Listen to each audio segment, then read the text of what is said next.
Hi, I'm Brian, and today I want to talk to you about the middle child, the forgotten child, the overlooked child, the Peter and Jan Brady child. And in this case, I'm talking about the Zenyatta Mondatta child. And this is the third of 5 Police albums, and I think it's damn fine. Love this cover too. We've got the nuclear meltdown orange in the back. We've got the cooling triangle. We've got the unity of three. Andy's the only one looking at us, though. We've got Zen in Zenyatta and Mondatta, which links us back to Regatta de Blanc. And all I can say is, attaboys, good job. Anyway, our inner sleeve, more triangles again. Really cool pictures of the band on both sides. We've got those triangles going berserk. And of course, this is out on the astonishingly rare A&M label. Yeah, undiscovered at this point, aren't they? Anyway, the year is 1980, and the Police are in the middle of their world domination tour, and that's probably what it was called. Anyway, they get a month off, and so they decamp to put together this album. And on it, they still bring the rock, the ska, the soul, the dub, the reggae, the pop, everything else you can want. But they also bring the funk and the groove into this one, and so that's why I tend to really navigate or gravitate towards this album a lot, because of that funk soul groove that they're starting to pick up. And rather than being that child born in the middle, they're like, to me, the filling in the middle of a sandwich. We've got Outlandish d'Amour and Regatta de Blanc on one side. We've got Ghost in the Machine and Synchronicity on the other. But when we eat a sandwich, isn't it the filling that we really always want to get into? Doesn't that make the sandwich great? Well, let's find out as we have a deep dive into Zenyatta Mondatta. Woo!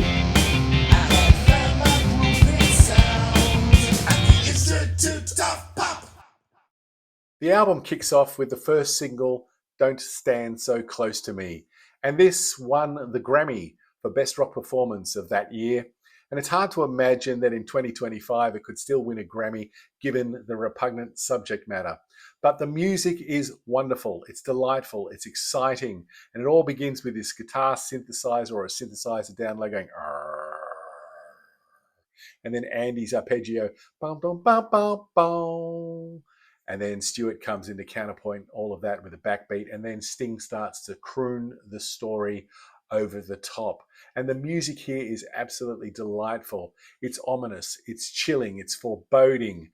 And then we come up to the chorus, which is almost like, "Don't stand so close to me," which is bizarre that they would go in that direction, but it's as catchy as hell, I suppose.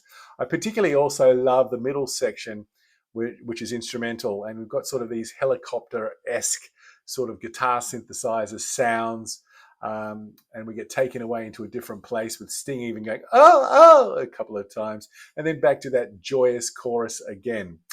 It's really wonderful, but somehow the subject matter just always sort of stays with me. But they acknowledge it in the lyrics when they say, "He starts to shake and cough just like that old man in that book by Nabokov."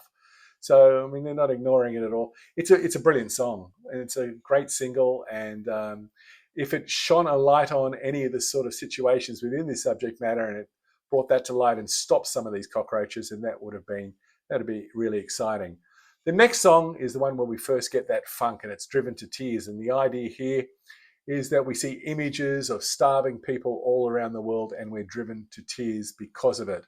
I love how the bass and the rhythm guitar start off doubling up their sections, and it's boom, boom, boom, boom, boom, boom, boom, boom, boom, boom, and then Andy over the top of the bow wow. These washing chords are so beautiful, and then we have, of course, as always, Stewart Copeland coming in to just give it that feel and take us to a place which is almost Scar-licious. It's Scar-tastic. It's really great.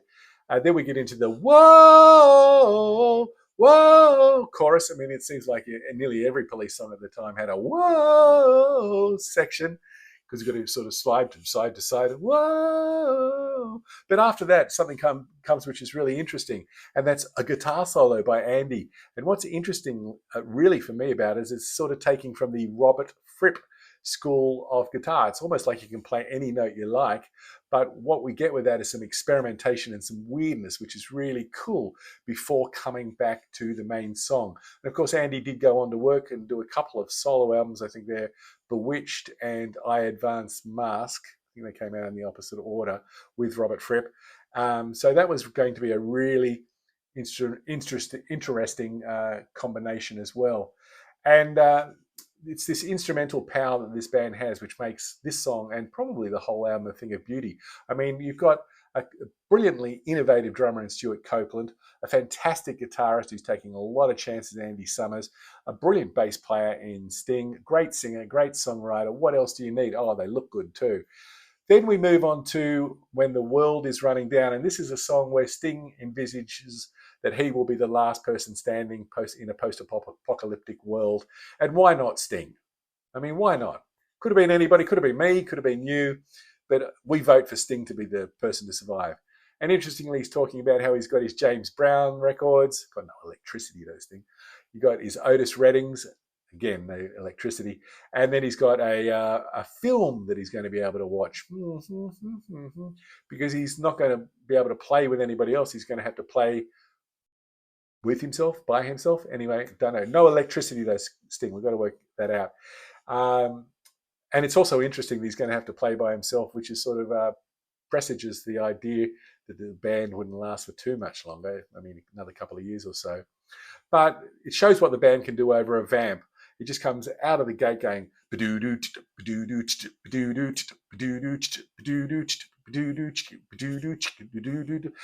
the top of that we have these beautiful chords from Andy, and the rhythm section's on absolute fire.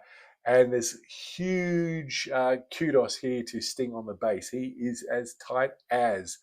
I love the middle section breakdown, and it's almost like Sting is, that Andy has decided he's going to outgun Neil Young on Cinnamon Girl by doing a one-note solo, and it just comes from way back here, and then slowly comes up and comes towards you inexorably. It's a beautiful thing. And then we've got muted guitar sounds coming from ear to ear and all around it, swirling. Absolutely brilliant. I suppose the only disappointment in this song is that sort of meaningless fade towards the end of the vamp. You know, it's almost like, on one hand, you could say the Police were running out of ideas here, but on the other hand, maybe it references the pointlessness of this post-apocalyptic world.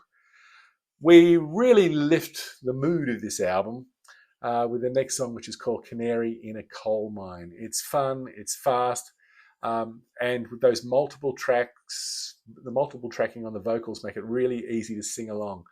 Now, the guitar here reminds me a lot of Dave Gregory and Andy Partridge from XTC.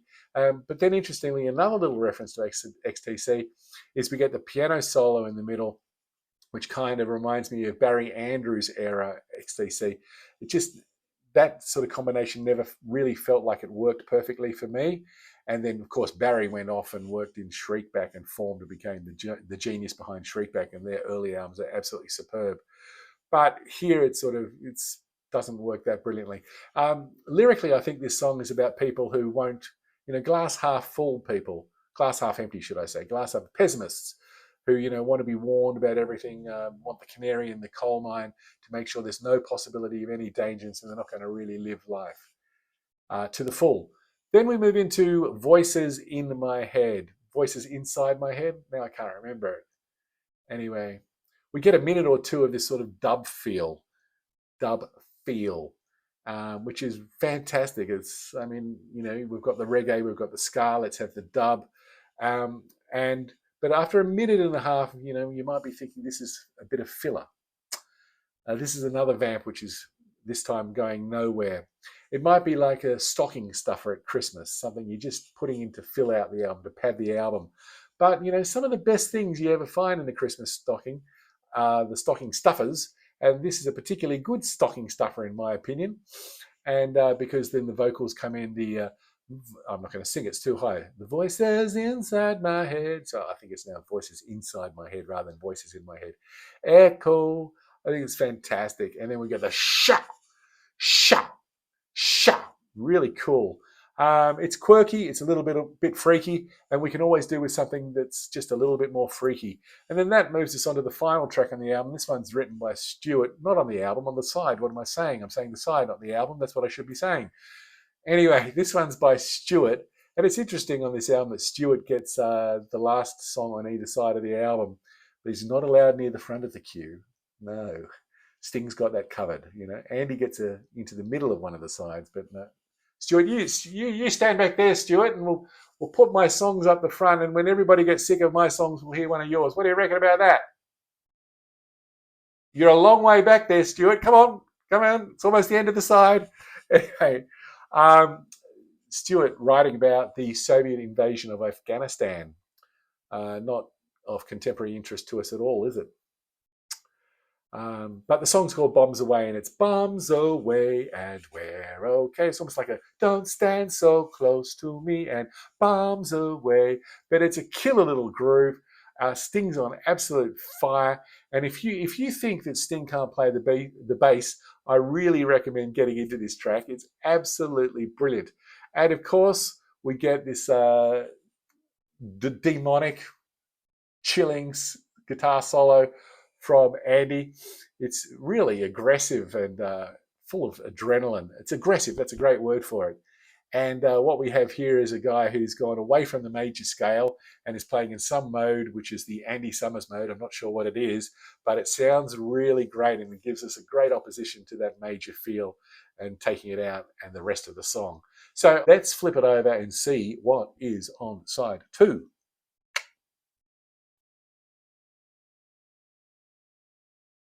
Now, if you're playing categories, that's the one where they give you a category and a letter of the alphabet, and you need to come up with a response to the category with an answer which starts with the letter of that alphabet. And if you're playing categories and the category is song titles and the letter you get is D, then I'm prepared to say that this is one of the greatest ever songs. Do do do do di da da da. But unfortunately, we're not playing categories, and I still think it's an absolutely fantastic song. Sting's even talked about the silliness of the title and said it sort of references to Do Ron Ron and Do Wah Diddy. And, it's sort of championing the idea of the silly love songs, because ultimately, don't we all want that romance and don't we all want that happiness? And, where have we heard this before, the idea of silly love songs? I can't even remember the lyrics from that song, but I love that song too. Beautiful setup throughout the verse. The music is kicking. Really enjoy Andy's. I think he's using an electric mistress flange pedal on this one, and the lyrics are still, they still get their point through. The do do do di da da da. They're meaningless, and all that's true. And then that line, poets, priests, and politicians have words to thank for their position. And words have power, and silly words can have their power as well. I love the bridge between the verse and the chorus. It's got that almost helicopter guitar rhythm, and the instrumental that builds towards the end is incredibly majestic. I'm not sure whether it's a synth wave or whether it's a guitar synthesizer, but it sounds damn good. And it's a great choice as a second single, although it didn't really hit. Next up, we're going to call in Andy for an original song, and it's called, and not only an original song, but an original instrumental song, that won the Grammy for the best rock instrumental of that year. So there you go, Sting. That's completely unfair, of course, but still, I love the idea of where the title came from. I can't remember whether Andy said it or somebody else, but the song's called Behind My Camel. And the question was, what would you expect to find behind my camel? And the answer is a pile of, well, thankfully it's not. It's a cool song. And a cool instrumental. And my only real issue with it is that it never gets away from the main riff. It's very chilling, it's scary, straight out of a horror movie type situation, or maybe the theme music for a horror movie situation. But it never gets away from the main riff. And I would love to have seen him take it somewhere else. But it won a Grammy, so what do I know? It's neurotic, it's atmospheric, it's a cool song. So up next, Sting comes back with Man in a Suitcase. And this is a ska time. We're getting into that ska-alicious world again. And this one is designed to get us up on the dance floor. I love the section in the middle where you have this announcer, a public address announcer from the rail system or transport system, and he gives us that feeling of intransience, the being the man in the suitcase, that our suitcase is our home, and we don't have anywhere that we can really settle. But then, just as I'm on board with this song, we get the dun dun dun, the dreaded key change. Oh well, I mean, it does what it's supposed to do in this song. Its function is to get us dancing, and I think it does that well. I don't hate this song, but I don't love it either. It's a bit of a stocking stuffer to me, um, and this time it is really just a stuffer for a stocking. Anyway, let's move on. The next song is "Shadows in the Rain," which I don't know how. I can't remember how it was received when it came out, but we're going into the real dub experiments here. And Sting's bass is slinky, and the whole song has an atmosphere that is sort of is displacing the listener in a while. But I remember playing this song in a band whose name I just can't remember at the moment. But we used to play it in a band. Was it The Bottom Line? I'm not sure. We used to play it in a band, but we used to do it like Sting did it on his Dream of the Blue Turtles album. A lot faster, funky, get rid of the dub. Um, yeah, the sound effects in the background are kind of cool. But another thing I just can't get over is the fact that you can't have shadows in the rain because there's no sun. What's going on there? I mean, I know Sting's being ironic, and I'm being ironic talking about his irony. But what do? We've got to move on, don't we? When we move on, we go up to the last song on the album, which is Stewart. Come on in, come on, Stewart. Time here, and Stewart gives us this song called The Other Way of Stopping. And this is a real noodle fest in many ways, just like the solo at the end of Shadows in the Rain by Andy is a bit of a noodle fest. This is a noodle prog fest, progalicious fest. Um, and, if this song is called The Other Way of Stopping, then I wanted to know what the first way of stopping was, because it seems like a weird choice to take us out of this album. But, weird choices and experimentation are one of the things that I really would champion about this band. And so they were taking risks, and maybe that's one of the reasons why we have grown to love this band. Zenyatta Mondatta, it's a fantastic album. What do you think?